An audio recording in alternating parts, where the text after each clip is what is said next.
After studying this module, you shall be able to 1. Know the meaning of financial management, 2. Identify the scope of financial management, 3. Learn various functions of financial management, and lastly, know the different types of financial decisions.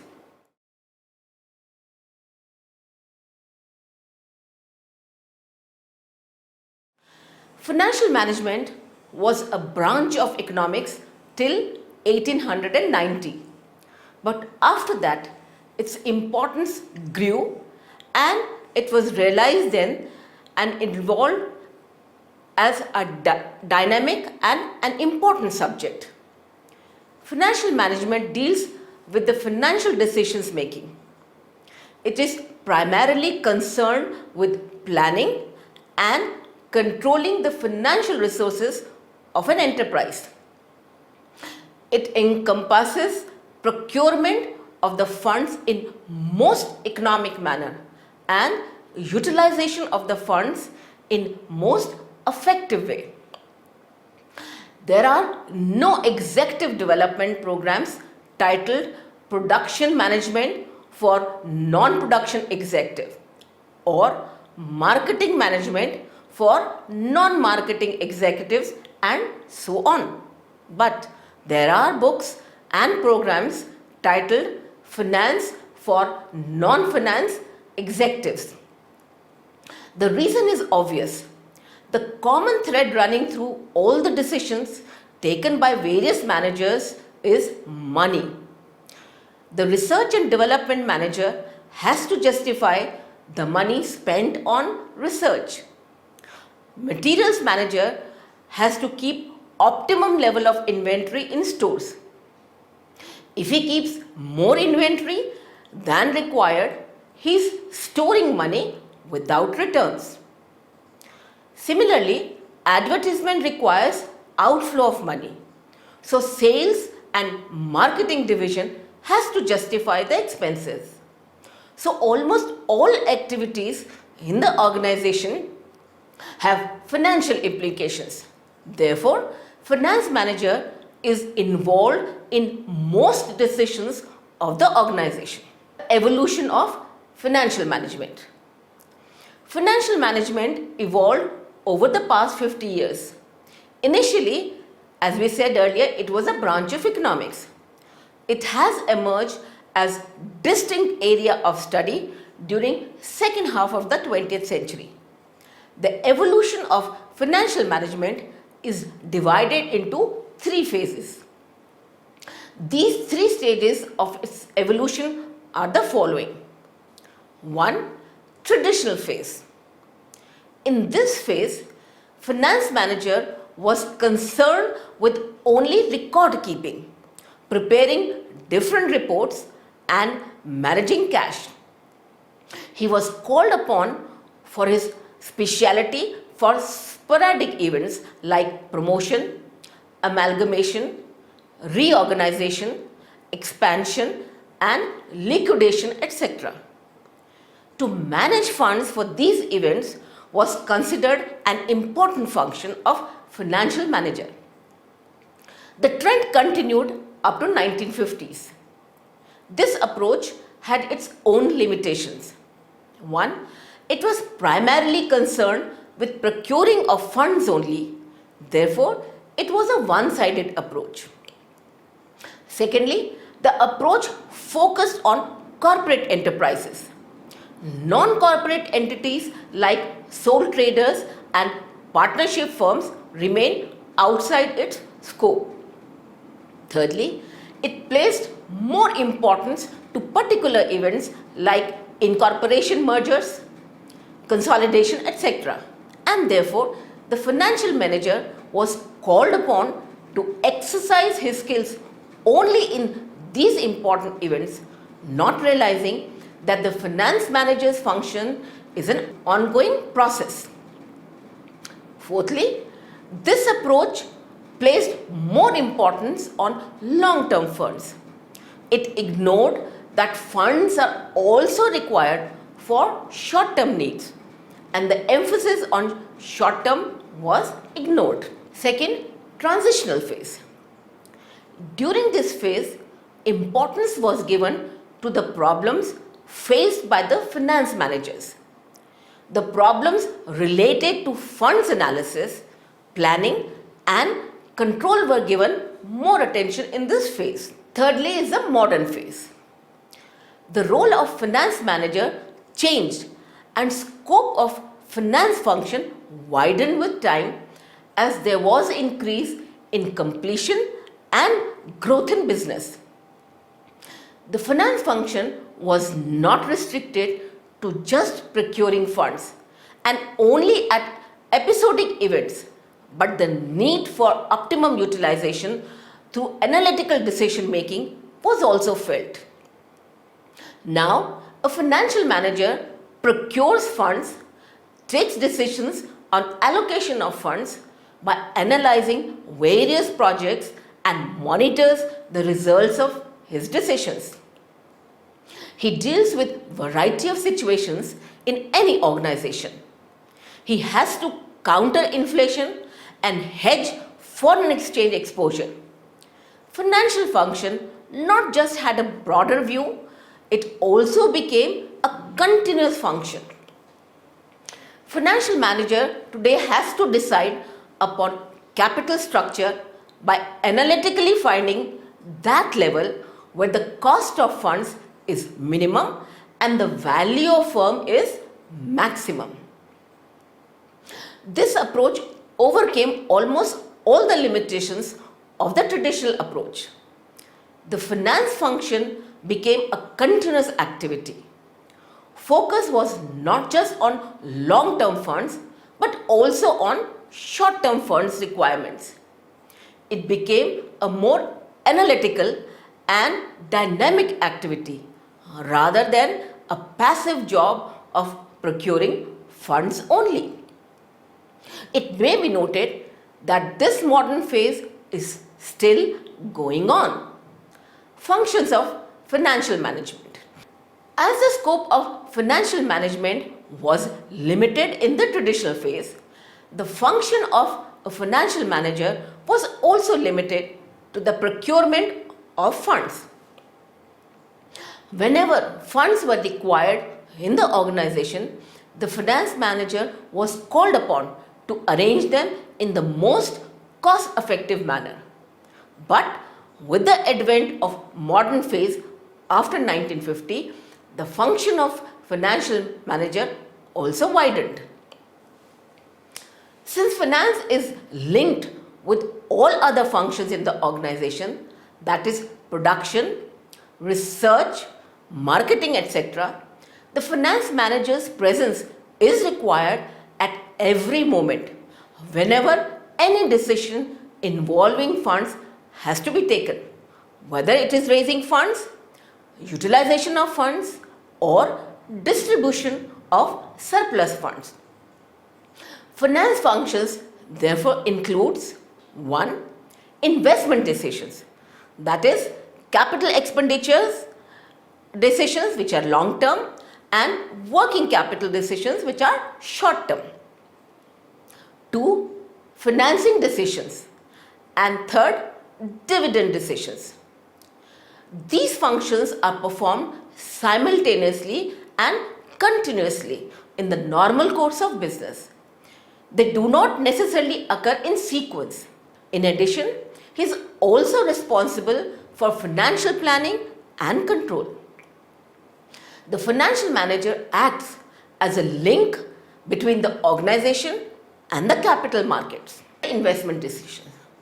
Firms have to allocate their scarce resources. Investment decisions can be classified into two broad categories. One is long-term investment decisions and the other is short-term investment decisions.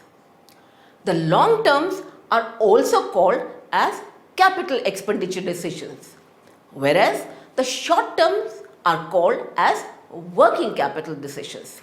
Capital expenditure decisions. Now this involves the decision of allocation of capital to long-term assets, For example, whether to buy a plant and machinery or not.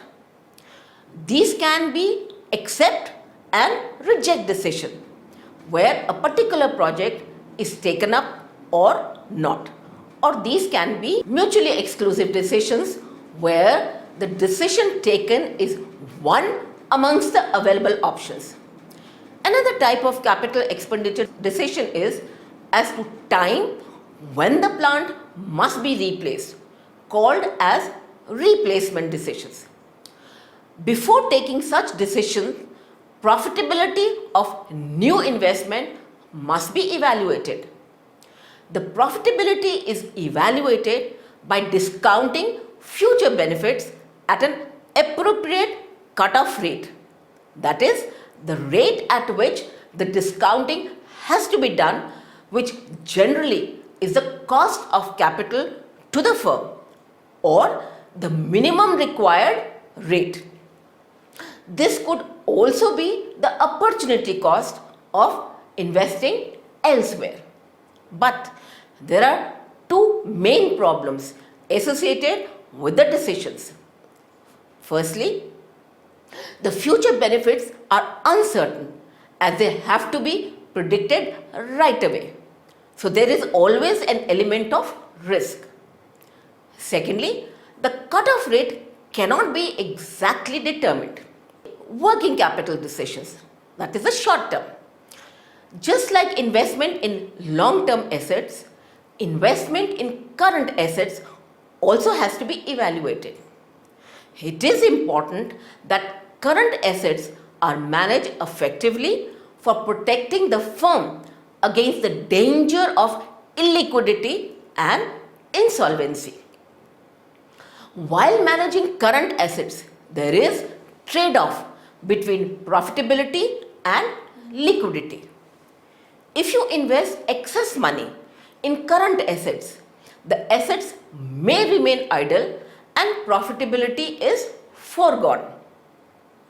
In case the funds are not invested in current assets but invested elsewhere to generate profits, there is a fear of disruption of normal operation of a firm. In working capital management, each and every component of the working capital has to be managed. This means management of cash, management of receivables, and management of inventories on the current asset side and management of payables on the current liabilities side.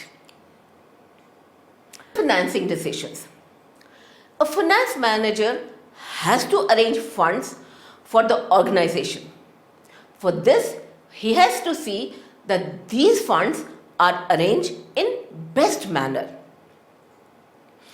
This means that the source should not be very costly, as well as there should not be much risk in funding through that source. After considering each individual source, the composition of all the resources in the total capital should be a balance of risk and cost. Therefore, the decision deals with the financing pattern of the firm as well as the sources of funds which have to be used. It decides when, where, and how to acquire funds to meet the investment needs. In financing decision, the most important issue is to determine the proportion of equity and debt, which is also known as capital structure. Increase in debt increases the return on equity provided. Rate of return in the business is higher than the rate of debt. But it also increases the financial risk of the business. Equity has the benefit that there is no commitment to repay the capital, nor fixed return has to be paid even if there are substantial gains. The debt has to be served by paying regular interest as well as repayment of principal, whether or not the business is generating profits. Dividend decisions. This decision determines the appropriation of after-tax profits of the firm. The profits that remain after tax can either be distributed to the shareholders in form of dividends or they can be reinvested in the business. The decision has to be carefully taken. If more dividends are paid, reinvestment will be less and growth slow. If less dividends are paid, the shareholders' expectation will be unfulfilled. Paying will also mean outflow of cash. Legal provisions have also to be looked into before making the decision.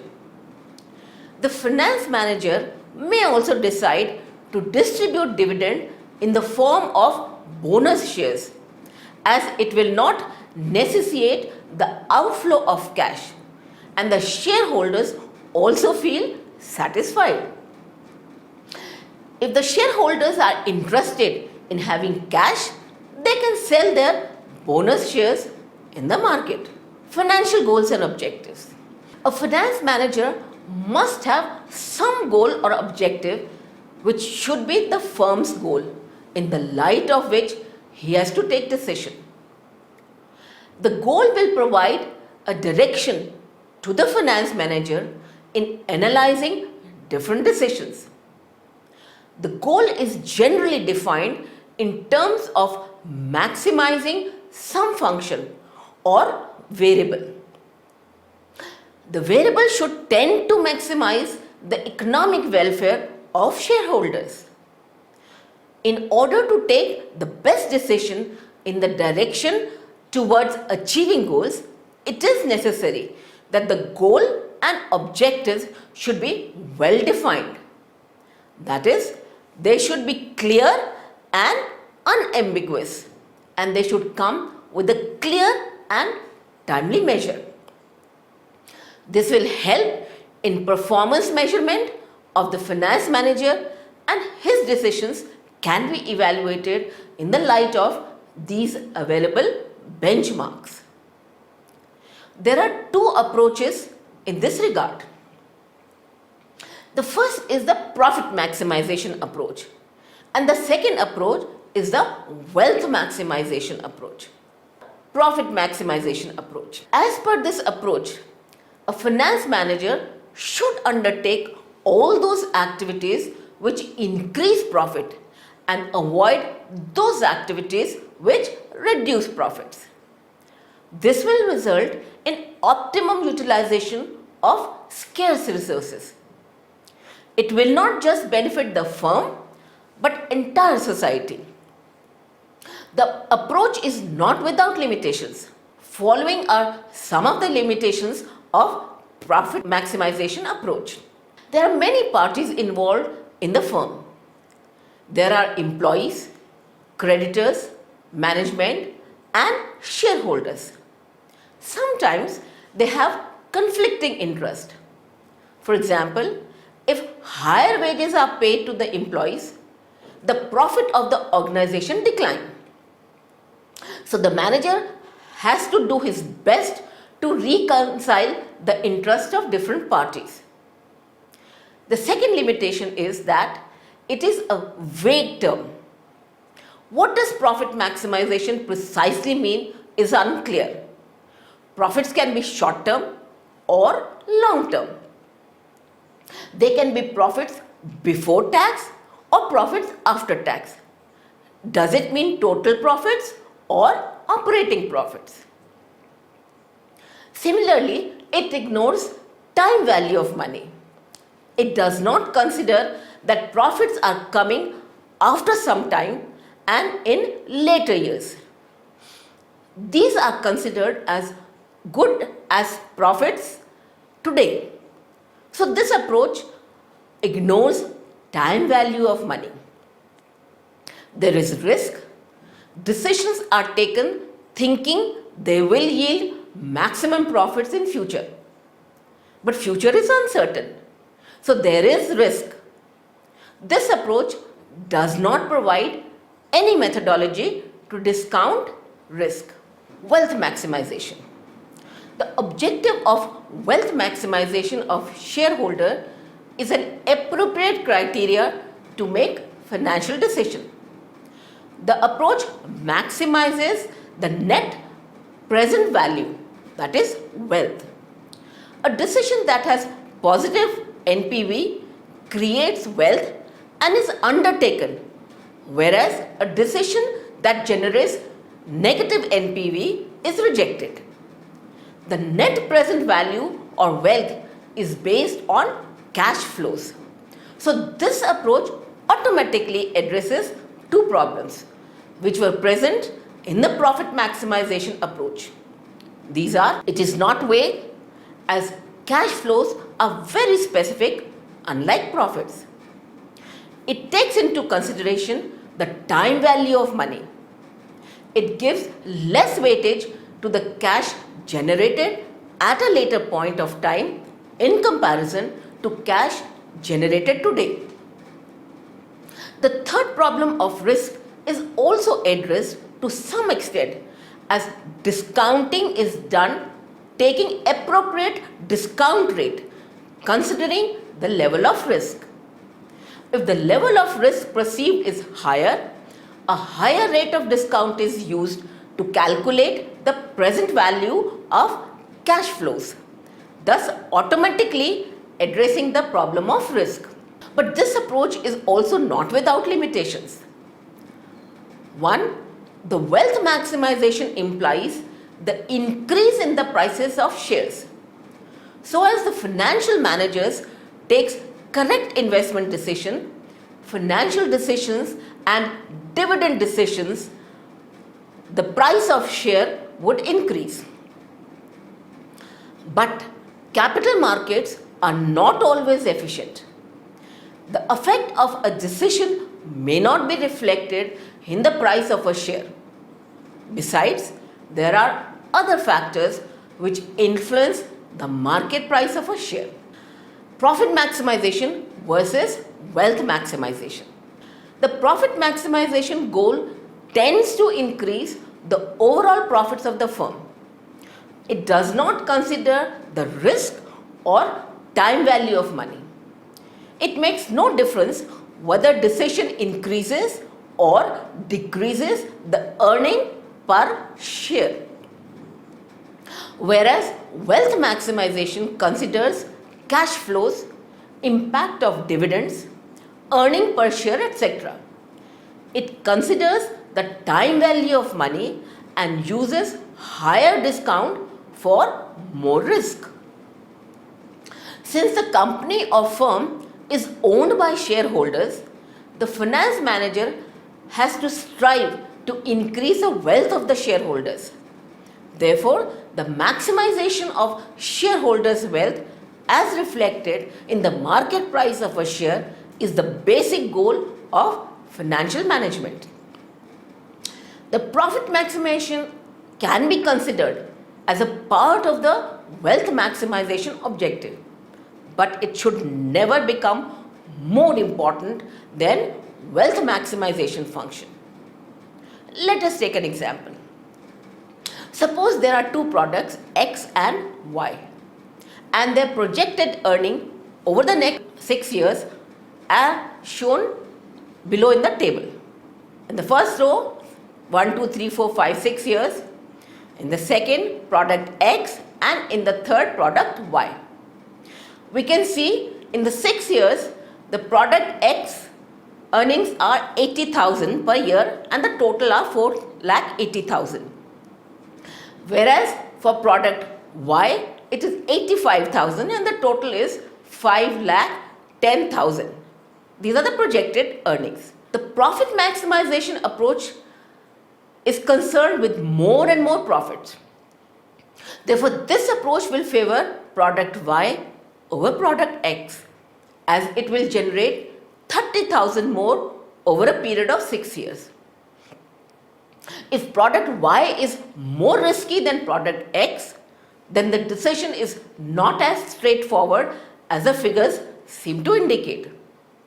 It is important to realize that a trade-off exists between risk and return. Stockholders expect greater returns from investments of higher risk and vice versa. To choose product Y, stockholders would demand a sufficiently large return to compensate for the comparatively greater level of risk.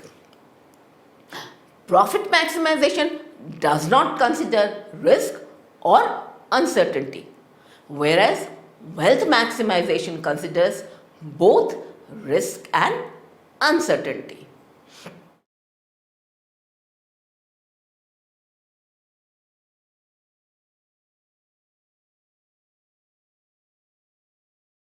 Let us summarize. Financial management was a branch of economics till 1890, but after that its importance grew and was realized, and therefore this evolved as a very dynamic and important subject. Repeat. Financial management deals with financial decision making. It is primarily concerned with planning and controlling the financial resources of an enterprise.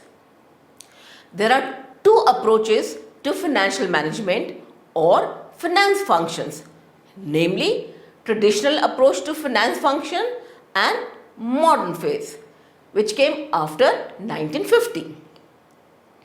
The traditional approach to finance function, the finance manager was concerned with the record keeping, preparing different reports and managing cash.